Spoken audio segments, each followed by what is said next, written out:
माता दी, हर हर महादेव। कैसे हैं आप सभी? आशा करता हूँ आप सभी अच्छे होंगे, स्वस्थ होंगे। माता रानी आप सभी की मनोकामना पूरी करे। आज की इस वीडियो में मैं आपको शिव चालीसा की साधना बताने वाला हूँ और मैं आपको ये बताऊंगा कि शिव चालीसा की साधना करके आपको क्या क्या प्राप्त होता है। और अगर आप शिव चालीसा की सिद्धि करना चाहते हैं तो इसके लिए आपको किस प्रकार से साधना करनी चाहिए जिससे आपको इसकी जल्दी से जल्दी सिद्धि प्राप्त हो, और इसकी जो चमत्कारिक शक्तियां हैं शिव चालीसा से जो आपको प्राप्त होती हैं वो आपको जल्दी से जल्दी प्राप्त हो। तो सबसे पहले बात करते हैं शिव चालीसा के विषय में। शिव चालीसा से आपको क्या क्या प्राप्त होता है। देखिए, शिव चालीसा भगवान शिव को प्रसन्न करने के लिए एक स्तुति है। और चालीसा का मतलब ये होता है कि जिसमें 40 चौपाइयाँ होती हैं, इसलिए इसको चालीसा कहा जाता है। शिव चालीसा यानी कि भगवान शिव को प्रसन्न करने वाली 40 चौपाइयाँ, जिनके माध्यम से शिव की स्तुति होती है, भगवान की स्तुति होती है, और इसके प्रभाव से भगवान प्रसन्न होते हैं आपके ऊपर। क्योंकि जाहिर सी बात है, जब आप बार बार किसी की बड़ाई करते हैं, बार बार किसी का नाम लेते हैं, बार बार उसके बारे में अच्छे विचार अपने मन में रखते हैं, अच्छे भाव आप अपने मन में रखते हैं, फिर वो चाहे मनुष्य ही क्यों ना हो या कोई देवता ही क्यों ना हो, वो आपके ऊपर प्रसन्न होने लगते हैं, आपके ऊपर कृपा करने लगते हैं। तो शिव चालीसा एक बहुत ही सिद्ध चालीसा मानी जाती है।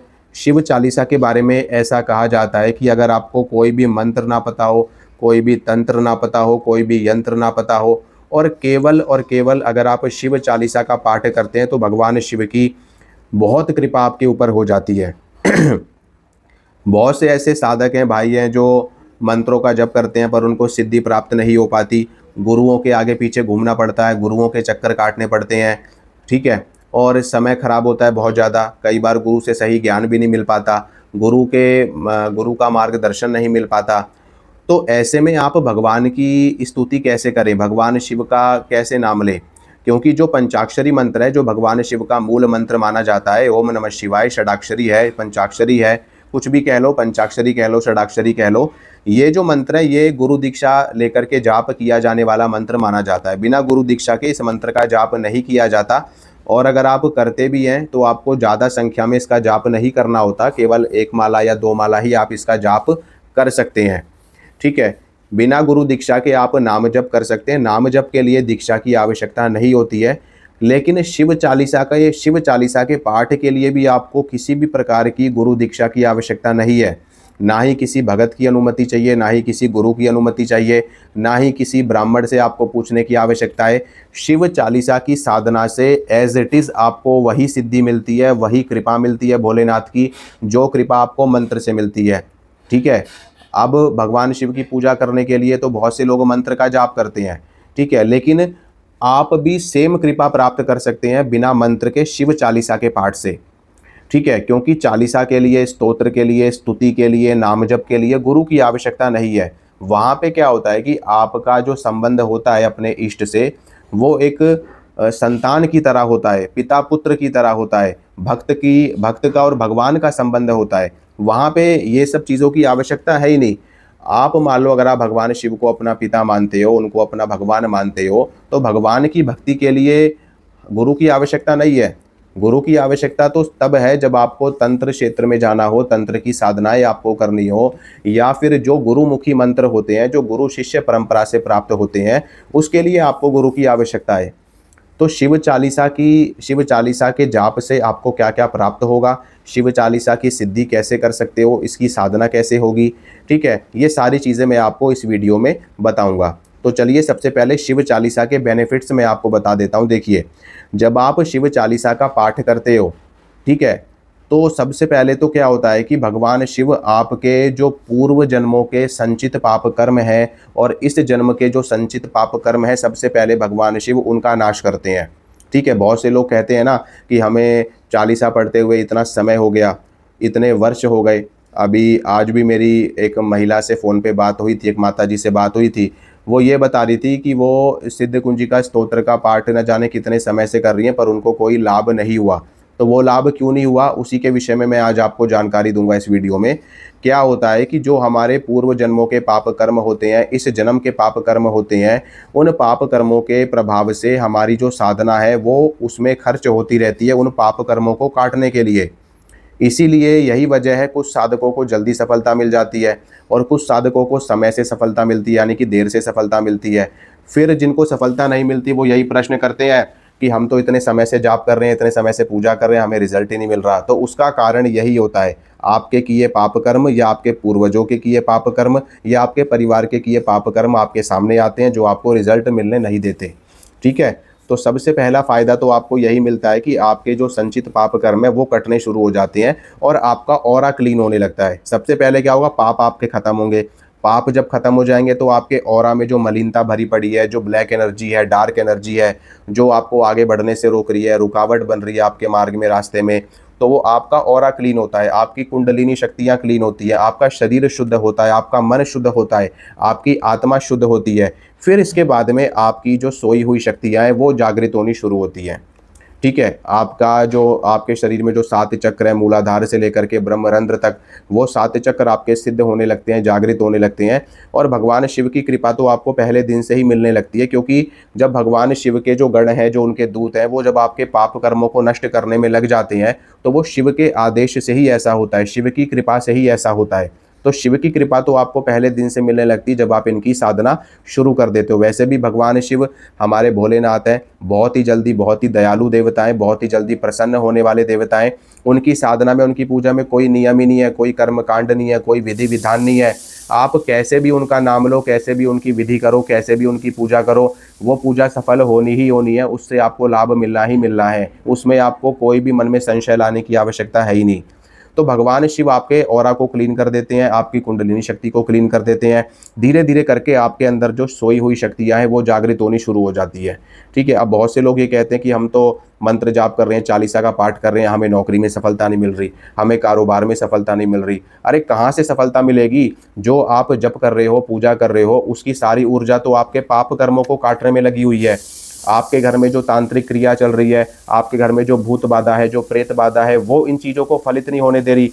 एक चीज़ यहाँ पे भी होती है, पाप कर्म तो एक अलग चीज़ हो गए, लेकिन अगर मान लो आपके घर में तंत्र क्रिया का प्रभाव है, आपके घर में चौकी है, बंधन है, या आपके घर में कोई गलत शक्ति का प्रवेश है, गलत शक्ति आपके घर में घुस चुकी है, आपको रुकावट डाल रही है, बाधा डाल रही है, तो उसके कारण से भी आपकी साधना फलित नहीं होती। ठीक है, मंत्र वही, विधि वही, विधान वही। 10 लोग साधना कर रहे हैं, 5 को सफलता मिल गई, 5 को नहीं मिली।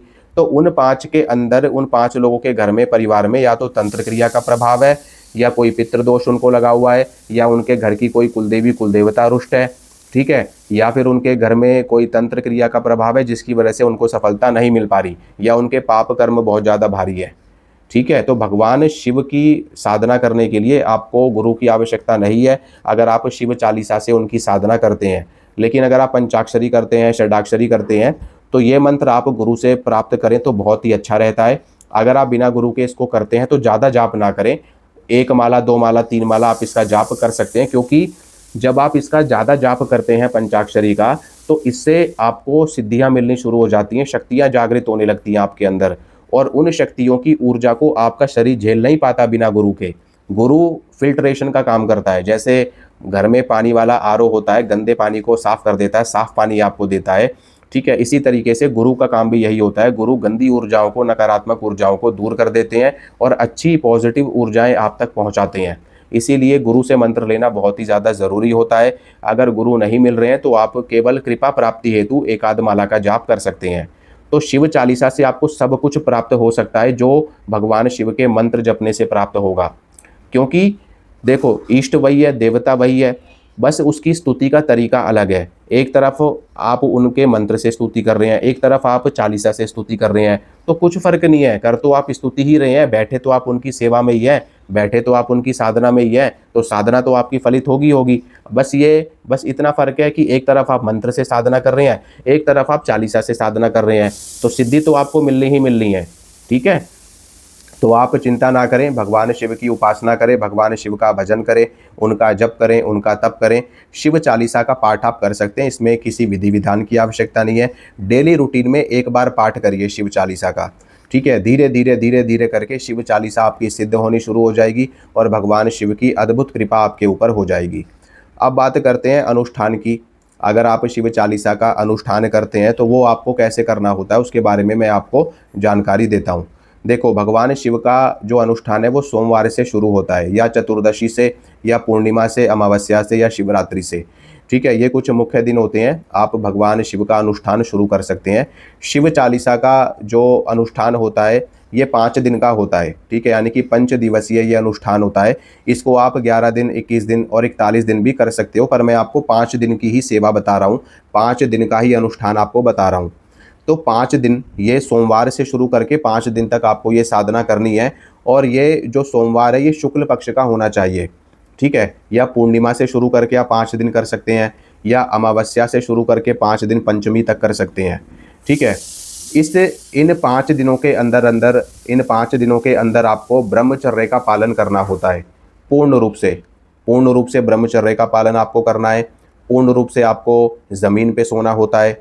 अंडा, मीट, मछली, प्याज, लहसुन, इन सभी चीज़ों का आपको त्याग करना होता है। ठीक है, और 5 दिन आप भगवान शिव की उपासना में रहते हो। अगर आप कोई काम कर रहे हो, जॉब करते हो, बिजनेस करते हो, तो वो आप कर सकते हो, कोई भी दिक्कत वाली बात नहीं है। मैं आपको सरल विधि बता रहा हूँ, सरल विधान बता रहा हूँ, जिसको आप काम धंधा करते हुए भी कर सकते हो।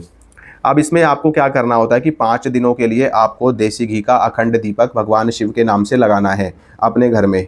ठीक है, अगर देसी घी का आप नहीं जला सकते तो फिर तेल का जलाएं। देसी घी का जलाएंगे तो सबसे अच्छा है। ठीक है, अखंड दीपक जलाना है देसी घी का, और शिव चालीसा का आपको पाठ करना है। कितना पाठ करना है? कम से कम आपको शिव चालीसा के 51 पाठ करने हैं प्रतिदिन। ठीक है, वैसे तो देखो 108 पाठ का अनुष्ठान पूरा होता है, यानी कि 108 यानी कि एक माला शिव चालीसा का पाठ आपको करना होता है।